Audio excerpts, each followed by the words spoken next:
U današnjoj epizodi podcasta Life and Travel razgovaramo sa Pavlom Grujićem, bivšim oficirom, danas uspješnim preduzetnikom i life coachem. Svako ko uđe u vojsku, on želi da bude general. Ne interesuje me rešavaj. Psihofizička otpornost na različite izazove. Najviše mir znači uspeh. Ona ima metodu koja se zove mojih 5 minuta. Moja želja je bila da budem astronaut kad sam bio malo. A ne samo da budem na braniku otadžbine. To vam je kao u partiji šaha. Obično bolje vidi onaj ko gleda sa strane. To se zove power couples. Devojka želi da radi na sebi, a muškarac ne želi. Muškarac uvijek mora da bude stabilan, miran, da nudi tu zonu sigurnosti. Pogotovo žene preduzetnice. One moraju da se bore htele, ne htele. I onda nauče, svaka roba ima svog kupca. Kada ulazimo u neki odnos, bilo prijateljski, poslovni, mi moramo da prihvatimo tu drugu stranu i eventualno da očekujemo neke manje promene. Ne može niko nikog naterati da on bude nešto otporniji, jači, bolja verzija sebe i tako dalje. Ja sam ovo počeo zapravo zato što sam najviše želeo da pomognem muškarcima.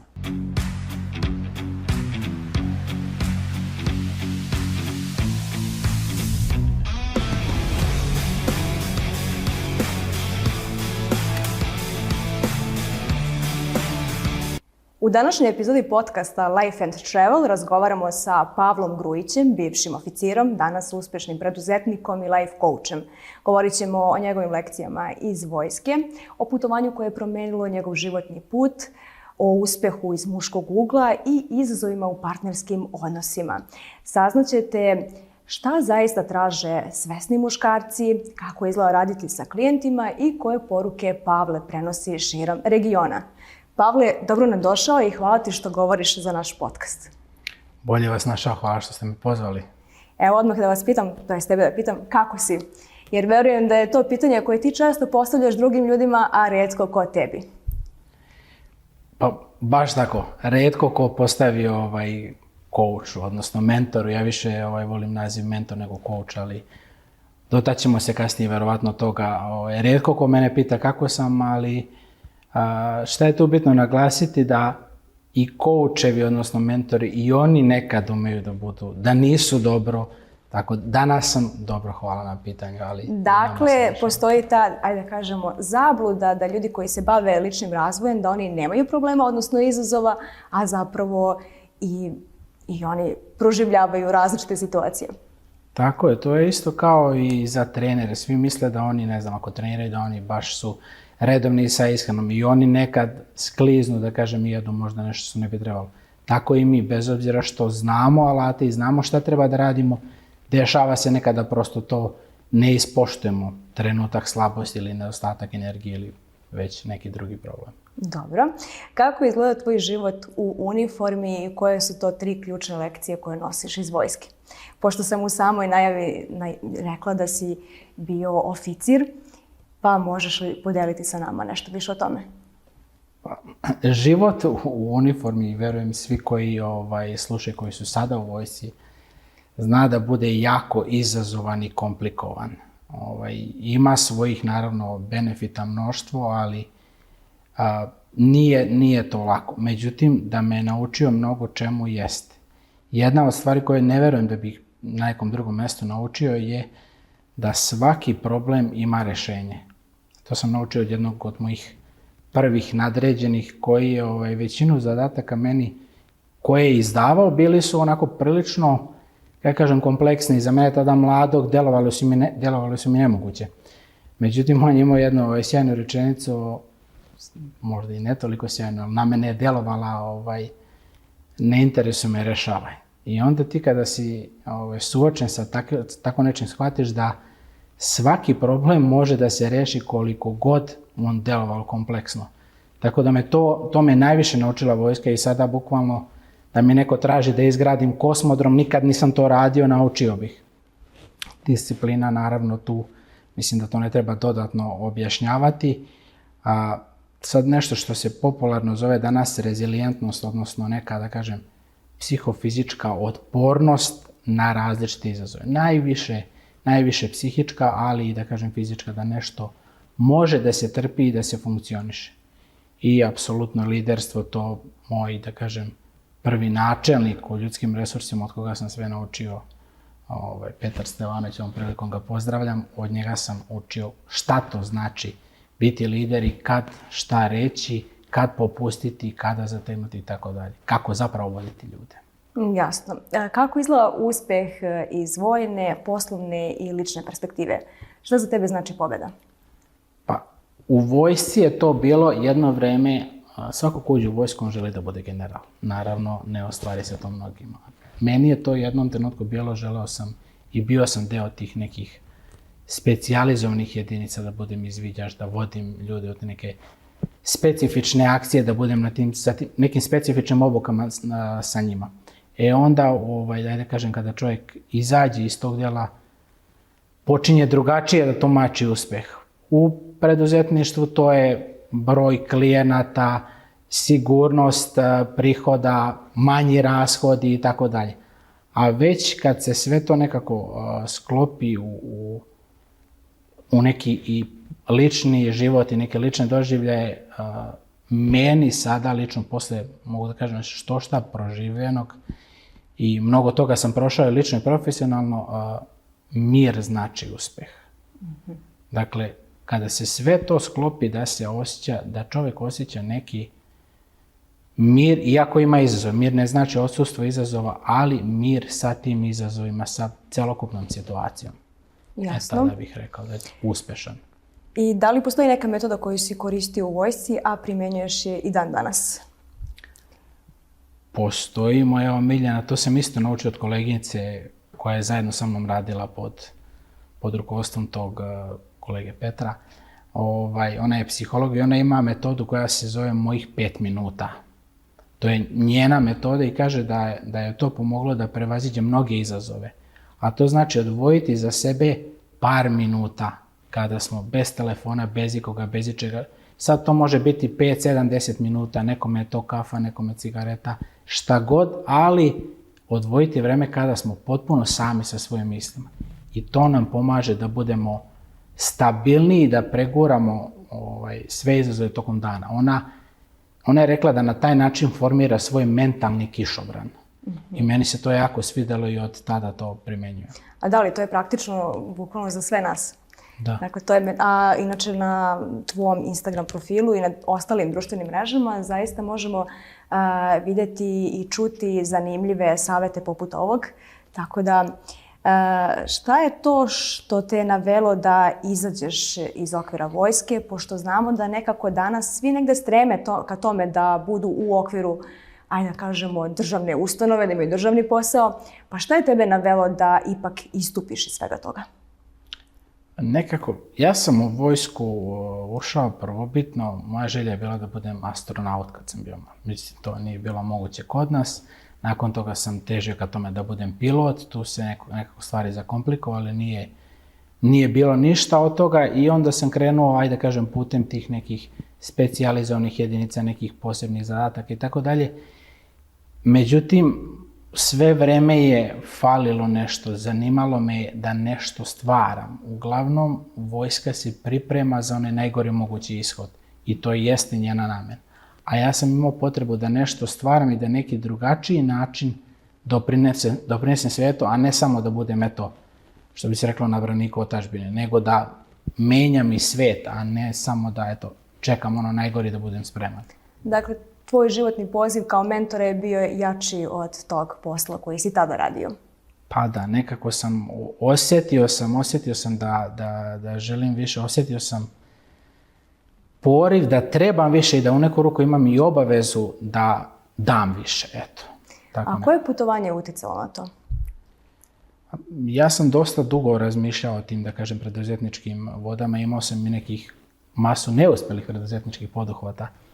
Ali onda kada sam rešio da konačno, ajde da kažem, napravim jedan presjek i potpunosti se posvetim svojoj ideji, to je bilo putovanje u Tunis. I tu sam s namerom otišao da kako da kažem, porazgovaram sam sa sobom. Dakle, otišao sam potpuno sam, 7 dana, nisam išao ni na kakve izlete, samo pored obale, čitao sam i, ajde da kažem, razmišljao o svemu tome i čekao trenutak da to sazri, da ja prelomim, da, definitivno ću narednih, ne znam, godinu i nešto dana da se posvetim isključivo preduzetništvu, a onda ću već dalje da vidim kako će to ići. Dakle, dolazimo do zaključka da okruženje često utiče na naše životne odluke i da je nekad neophodno da iskoračimo iz svoje svakodnevnice i iz tog mesta gdje živimo, radimo i ostalo, da bi nam se to sve sleglo i da bi naprosto vidjeli šta zapravo želimo dalje.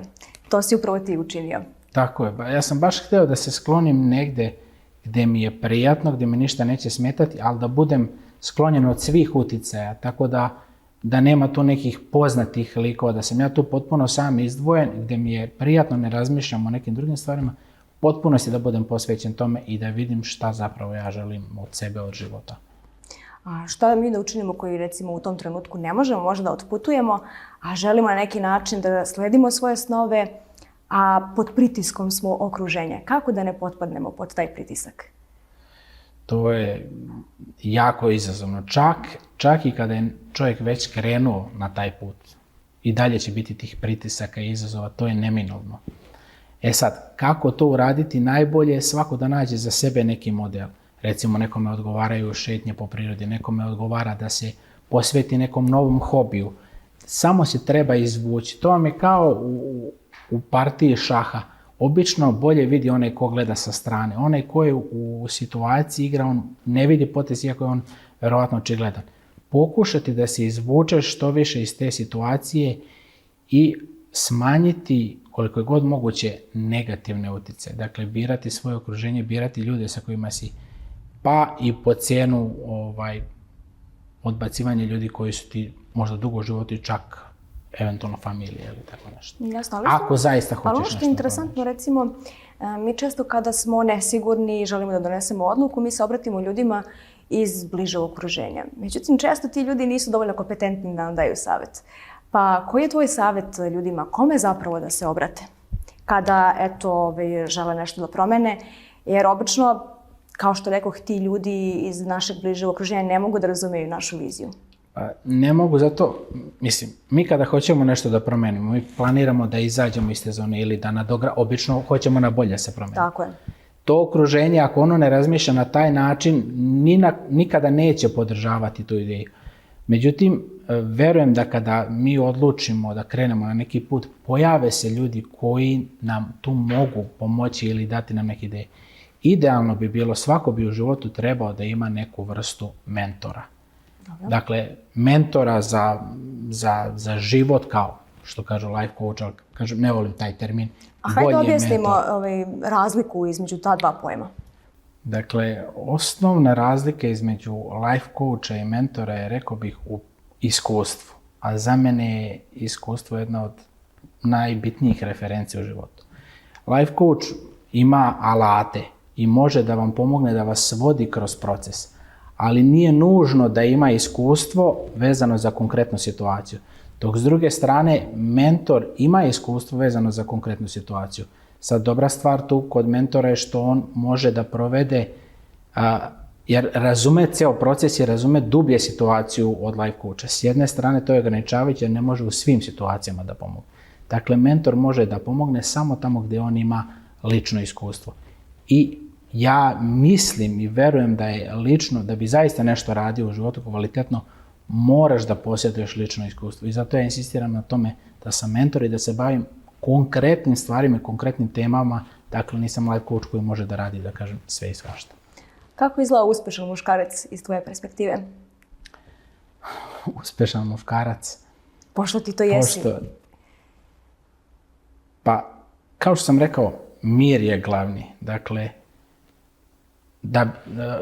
pitanje je tu u stvari kako muškarac sebe doživljava. Da li on sebe doživljava uspešno? Nije uspjeh isti za dve osobe.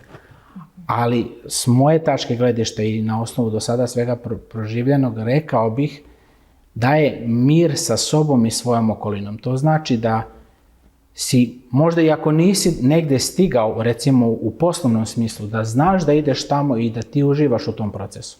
Ako nisi možda, kad su u pitanju lični odnosi, nešto izgradio, ti znaš gdje ideš. Šta je jako bitno za tog isto muškarca, da taj mir obezbeđuje izvjesnu vrstu i stabilnosti, a stabilnost obezbeđuje mir.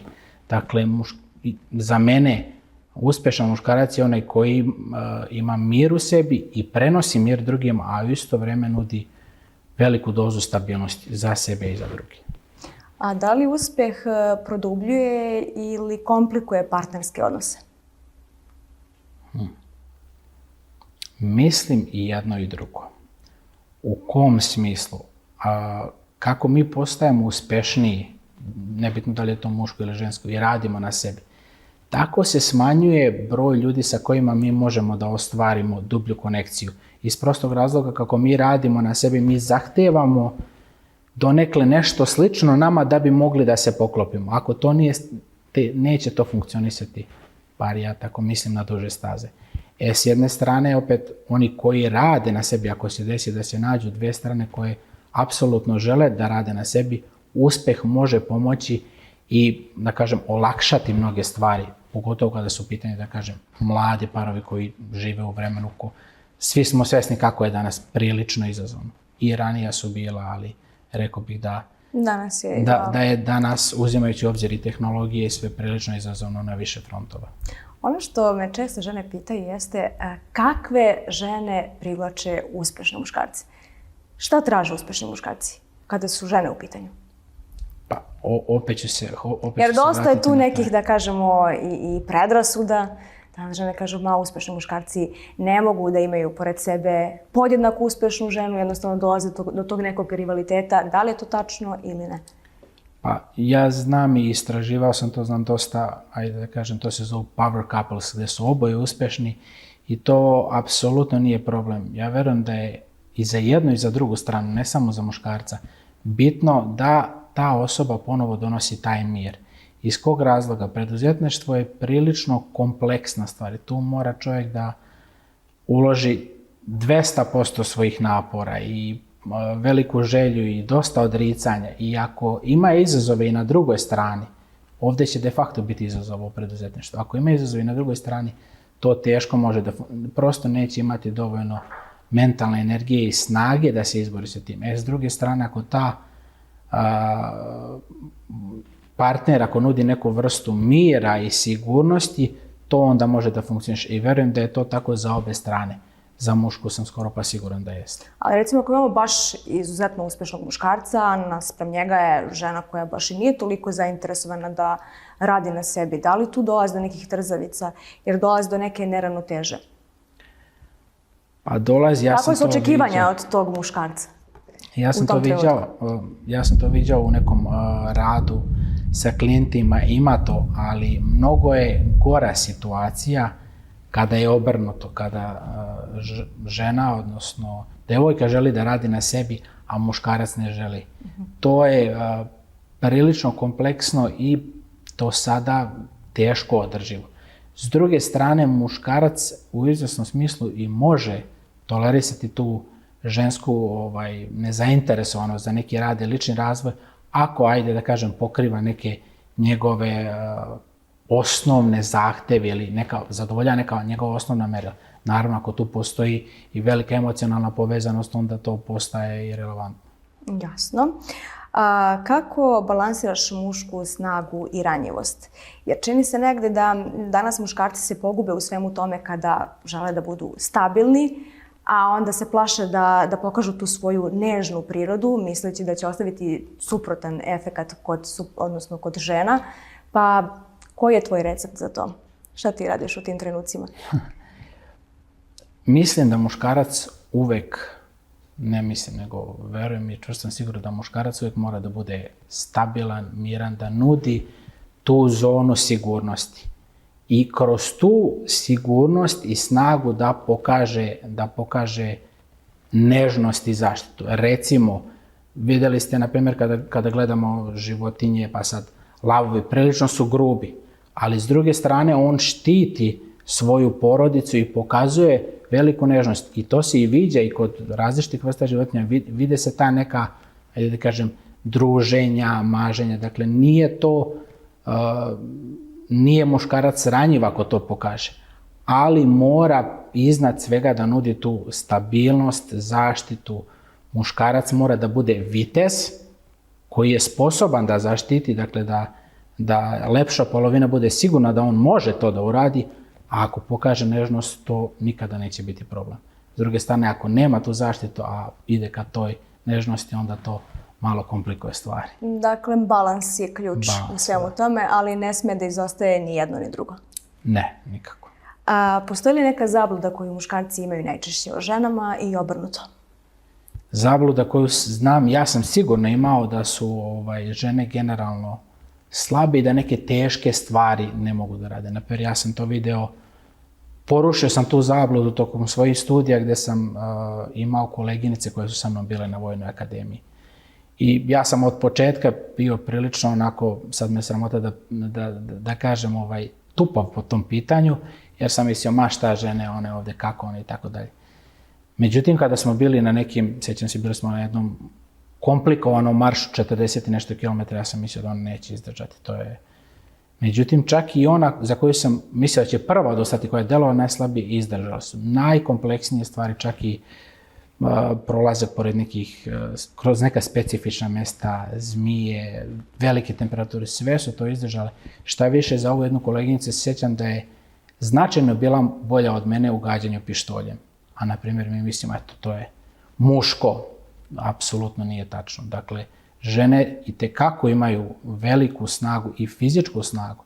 Možda ne mogu da pariraju muškarcu koji je značajno teži od njih i drugačije konstitucije, ali imaju tu izdržljivost, samo je pitanje kako su, ajde kažem, motivisani. A što se tiče žena, verujem da žene uglavnom imaju zablude muškarcima da su muškarci ili neuredni ili neosjetljivi i da im je samo jedna stvar na pameti, a da apsolutno ne razmišljaju o ljubavi i o tako nekim stvarima, što zapravo nije tačno. Muškarci dosta misle o tome i dosta misle o porodici, dosta misle o zaštiti te porodice. Sad samo je pitanje da li se prave dve osobe nađu i da li mogu da razumeju jedno drugo. Jasno. Šta smatraš da današnjem muškarcu najviše fali? Odnosno da nedostaje? Bilo da je to reč o ponašanju ili, mislim, već si negde dotakao se nekih, ajde da kažem, segmenata, pa možemo li malo više o tome? Mislim da svašta nešto fali današnjem muškarcu i svašta nešto fali današnjoj ženi, a to polazi, rekao bih, masa tih stvari polazi od kuće. Ukoliko, video sam i drugi, da kažem, propagiraju tu tezu, ukoliko nema dovoljno stabilnu očinsku figuru muškarac, on nema na što da se ugleda. Sad, ako nije ni prepoznao potrebu da ima nekog mentora koji će mu pomoći i voditi ga kroz neke životne izazove, to ume da bude jako teško. Pogotovo mladi muškarci, jer ja, ajde da kažem, gledam po sebi, da se muškarac i sa 35 i sa 40 suočava sa izazovima. Mora da ima neku vrstu oslonca i podrške da bi on mogao da pregura te. Ako nema, to je u većini slučajeva bude kontraproduktivno i onda muškarci ne budu u onoj pravoj, što se kaže, muškoj energiji, ne mogu da budu zaštitnici, nego, ajde kažem, prihvataju ove neke nove trendove, biti, apsolutno sam za to, treba biti ravnopravan, ali na pravi način. A muškarci sad nekako povlače se i, rekao bih, idu tako reći u neku žensku energiju i sa izgovorom, pa eto, to ste tražili, a to je zapravo samo pokriće za ono što ti nisi. A kako žene koje su možda malo više u muškoj energiji da izađu iz te muške energije i da li možda stabilan i jak muškarac može da im pomogne u svemu tome? Apsolutno. Dakle, verujem da često to žene koje su uspešne i koje dosta rade na sebi, u većini slučajeva to je kod njih slučaj, jer one su sposobne i stabilne, borbene su, pogotovo žene preduzetnice, one moraju da se bore htele, ne htele i onda nauče da imaju tu, da kažem, borbenost i nastupaju tako.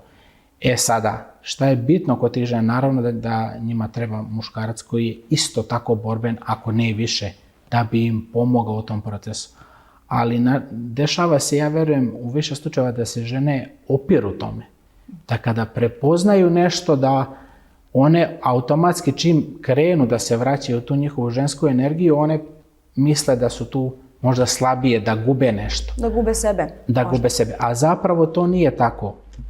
To je, kako da kažem, u određenom trenutku predavanje nekih ili raspodjela nekih stvari između partnera, jer partneri treba, da kažem, zato se zovu partneri, da koegzistiraju i da pomažu jedno drugom, da idu zajedno u nekom pravcu.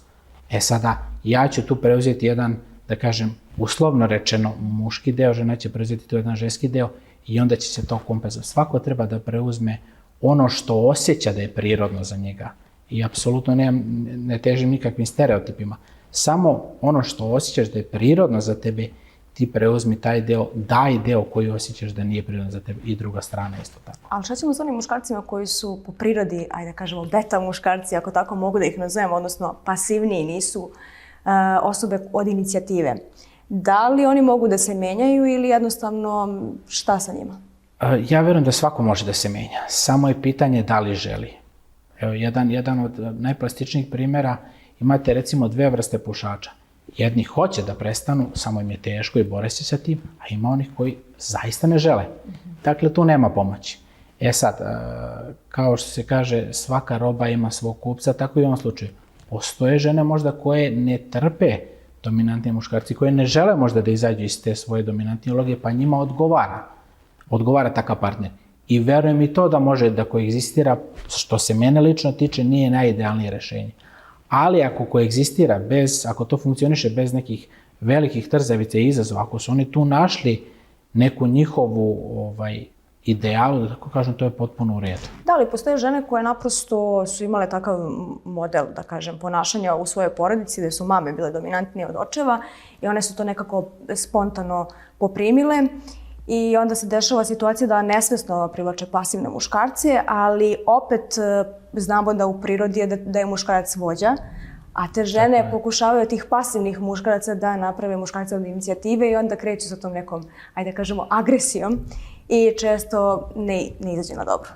Ali važno je to prepoznati, dakle, koji su, da kažemo, neki simptomi, ukoliko neko možda nije ni svestan, recimo ako muškarac nije svestan da je u toj pasivnoj energiji, a žena, recimo, nije ni svesna da preteruje u tome, u toj muškoj energiji, odnosno dominantnoj, pa kako oni da osveste to kod sebe i šta mogu da urade po pitanju toga? Ono što je bitno je da kada ulazimo u neki odnos, bilo prijateljski, poslovni, mi moramo da prihvatimo tu drugu stranu i eventualno da očekujemo neke manje promjene. Ako očekujemo i želimo da napravimo veliku promjenu kod te osobe, onda mi je zaista ne prihvatamo. Dakle, i to sam, ajde da kažem, donekle naučio na ličnom primjeru. Ima jedna sjajna, ajde da kažem, anegdota, odnosno objašnjenje. Ako se vi nalazite na stolu i pokušavate nekog uhvatite za ruku i pokušavate da ga povučete gore na sto, bez obzira na kilažu, na telesnu snagu, na bilo šta, preći on vas povući dole. Tako da ne može niko nikog naterati da on bude nešto otporniji, jači, bolja verzija sebi i tako dalje. Može samo inspirisati i pomoći. A to se, verujem, prilično brzo utvrdi. Vidi se ko je preduzimljiv, ko hoće da radi. To se, devojka može odmah da vidi to po prvom razgovoru. Gde idemo na kafu, pa šta ti misliš? Pa ako muškarac ne odlučno kaže idemo tu, dolazim po tebi. Tako, to su već neke uobičajene stvari. Ako muškarac ne pokazuje tu dozu odlučnosti, onda tu nema dalje, da kažem, diskusije. Ne kažem da treba da uvek bude po muškarcu, ali ako žena kaže, pa pazi, meni se to mesto ne sviđa, ajde da idemo neko drugo mesto u redu. Organizuješ, dolazi. Dakle, muškarac preuzima inicijativu, organizuje. To vam je isto i u prvom kontaktu. Ako muškarac čeka da nešto, što bi se popularno rekao, femka se nema tu, mislim.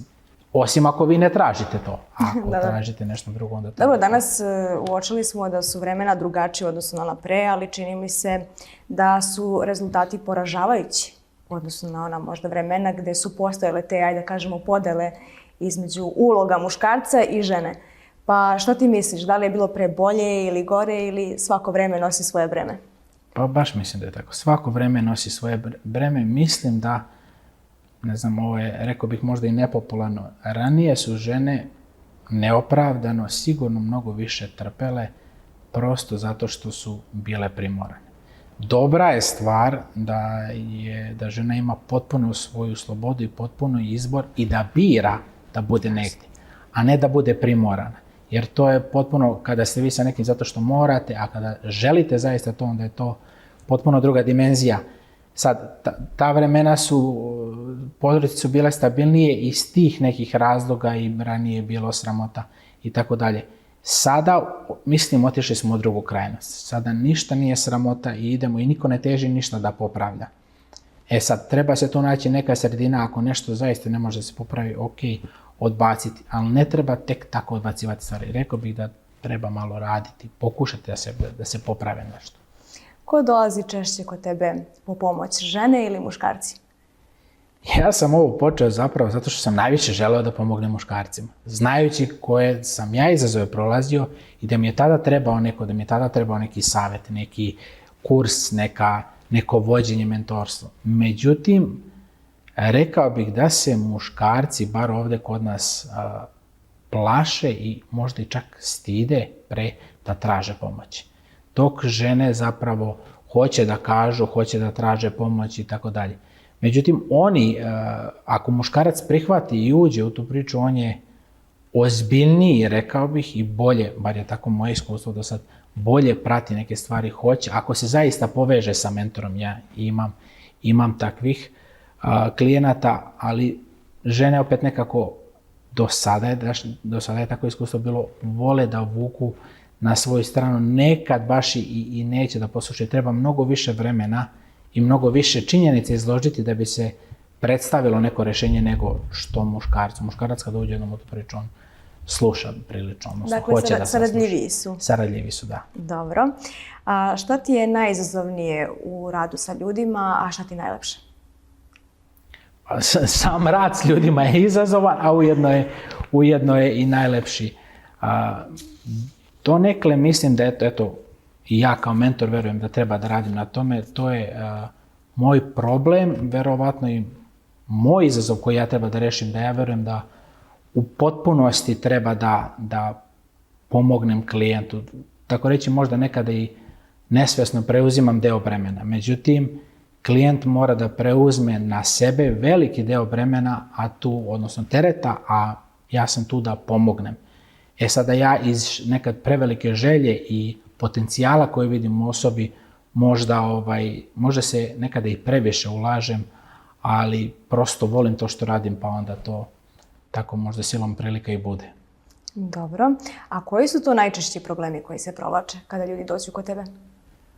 U većini slučajeva to je komunikacija. Kada se iskopa, bez obzira da li su poslovni, privatni, porodični odnosi, kada se malo zagrebe dalje, vidi se da je komunikacija i naravno mahom ljudi imaju nedostatak strpljenja. Ali to je, rekao bih, uzročno-posljedično vezano. Dakle, nedostatak strpljenja da se sasluša, nedostatak strpljenja da se kaže na adekvatan način. Baš sam neki dan imao komentar na društvenim mrežama vezan za istinu, da moja teza je da u partnerskim odnosima treba biti prvenstveno iskren prema sebi, pa onda iskren prema drugima. Da bi mogli tu da se pronađemo. I sad, komentar je bio da bi trebali biti brutalno iskreni prema sebi i brutalno, a možda ne toliko nežni i iskreni prema drugim. I ja se apsolutno slažem sa tim. Šta to znači? Istina se može saopštiti na više načina.